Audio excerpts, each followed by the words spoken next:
Оказва се, че не сме толкова добре познати в големите страни, големите икономики в Европа. Свободна работна сила, защото това е основният проблем пред българските работодатели. В крайна сметка ние трябва да догоним европейските и средноевропейските доходи, защото не може да стоим на тези ниски заплати и възнаграждения и да кажем, че това е нашето конкурентно предимство.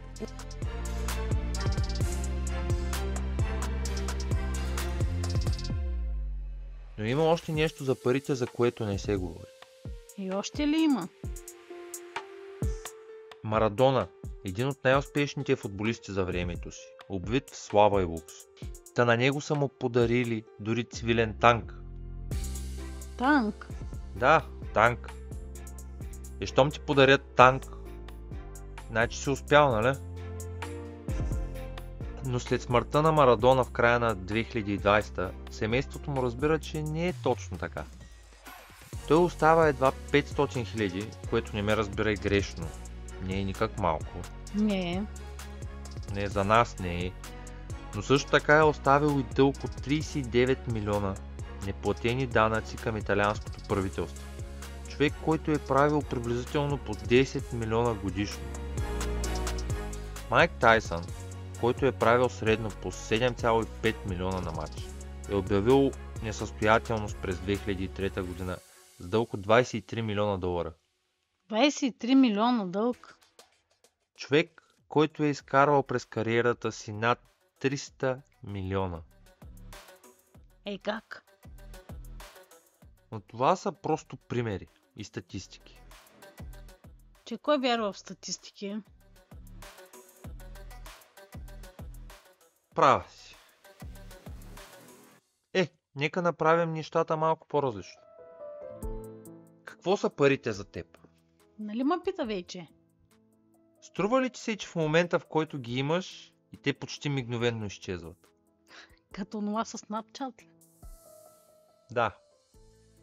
Този постоянен цикъл не те ли поставя в ситуация на тихо отчаяние? Не си ли била склонна на крайности само и само да се измъкнеш от този омагьосан кръг? Да помислим за момент над нашето лично виждане над парите. Всеки мисли как да изкара колкото се може повече, нали? По един или друг начин. Има ли смисъл да изкарваш по 6-7 цифрени суми на година, след като в края на същата тази година ги няма?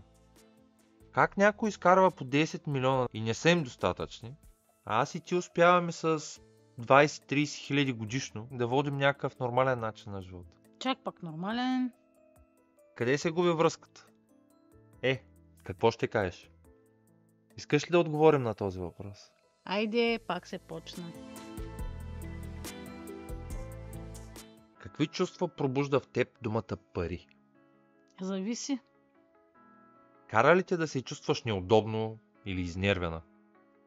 Може би свързваш тази дума с времето прекарано на работа, за да можеш да ги изкараш. А може би те развълнува и те изпълва с прилив на адреналин. И нямаш търпение да започнеш да изкарваш колкото се може повече. По-скоро да пазарувам повече. Мисълта за статуса и уважението, които ще дойдат заедно с тях. Това е по-скоро за тебе. Всъщност, според Европейска централна банка, те са средство за размяна. Платежно средство с стойност, в която всеки има доверие. Доверие? На парче хартия? На някакви цифри на екран? Не ми ли вярваш? Ето ти 20 паунда. Виж какво пише на самата банкнота.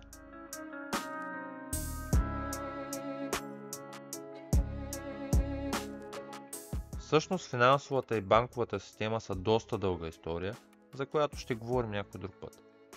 Но за сега да погледнем над парите като изразяване на стойност.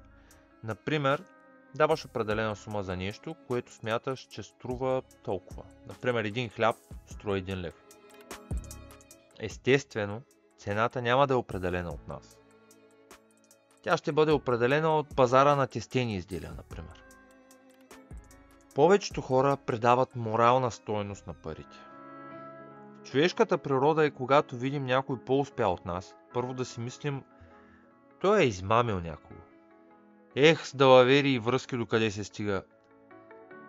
Но защо никой не се замисля каква стойност е предал този човек, за да изкара толкова много пари? Какво му е коствало да стигне до там? Мен какво ме интересува? Самото осъзнаване, че парите са равни на стойност, не променя нищо. Но след като видиш заплатата си в друга светлина... Или на етикета на чифт обувки. Да бе, представяш ли си? Някой носи на краката си моя едномесечен труд. Добре, нека ти задам друг въпрос. Какво е отношението ти към парите? Парите идват и си отиват. Пари като вестници. Друг начин да погледнеш на това обаче е способността ни да ги генерираме срещу тази да ги консумираме. Иначе казано, да харчим по-малко, отколкото изкарваме. Повечето от нас генерират пари чрез работа. От понеделник до петък, от 8 до 5. И това е ако имаш късмет и не си бачкатор в някой завод, като мен. За харченето, мисля, че няма много смисъл да се говори. Но знаеш ли какво е нетна стойност? Най-общо казано, това е везната, която определя как се справяш с финансите си. Представи си сега всички пари, които някога си изкарала. Къде са отшли те? Успя ли да ги инвестираш в нещо? В смисъл? Нещо, което и до днес ти е от полза. Къща, земя, инвестиция в акции. Или нещо друго, което ти носи дивиденти. Или всичко замина за няколко луди вечери. За колата или за някакви други забавления. Това май не ни се е случвало скоро.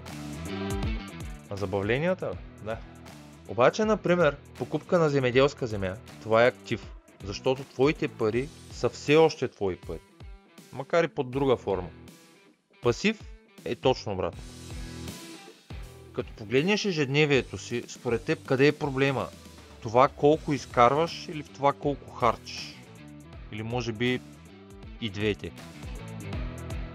Заплатите ни мърдат, а цените постоянно скачат. Колко изкарваш няма никакво значение, когато си много добър в прахосване. Както споменах в началото, хора изкарващи милиони също успяват да профукат много повече, отколкото са изкарали. Абе има значение колко изкарваш. Пък и какъв е проблема? Работиш здраво, забавляваш се здраво. Това няма нищо лошо. Докато не се счупи колата, спука се някоя тръба или не дай си Боже, някой се разболее. И тогава ти трябват пари. Спешни. Ситуация, която ни е до болка позната. Да, тогава става проблем. Заеми, кредити, каквото е необходимо, само и само да се реши проблема в момента. После от заплата до заплата ти става малко трудно, но постепенно почваш да наваксваш. И след това, бам! Нова криза. И пак трябват пари, още пари, като дупка, която копаеш под краката си. Като щраус, който заравя главата си в пясъка, така и ние отказваме да си дадем ясна представа за ситуацията. Време е да погледнем ситуацията обективно и да направим списък с разходите си. Сметки, транспорт, храна, забавление. Целта е да разберем себе си и къде отиват парите ни. Честно казано, аз си мислех, че знам и нямам нужда от списък. И когато ми го казаха за пръв път, се изсмях. Обаче ето мена, сега аз го предлагам. Трудно е за вярване, но излиза, че ние самите не се познаваме толкова добре, колкото си мислим. Затова направи един списък и там напиши всичко, което се сетиш. Но не забравяй да си оставиш малко място отдолу, защото после ще се сетиш още неща. Вземи харчовете си под контрол. Иначе казано, бюджет. Да решиш колко да харчиш всеки месец, така че да покриваш разходите си и да можеш да спестяваш. Нещото, което аз направих, е, що ми платят, да взема 10% и да ги хвърля зад гардероба.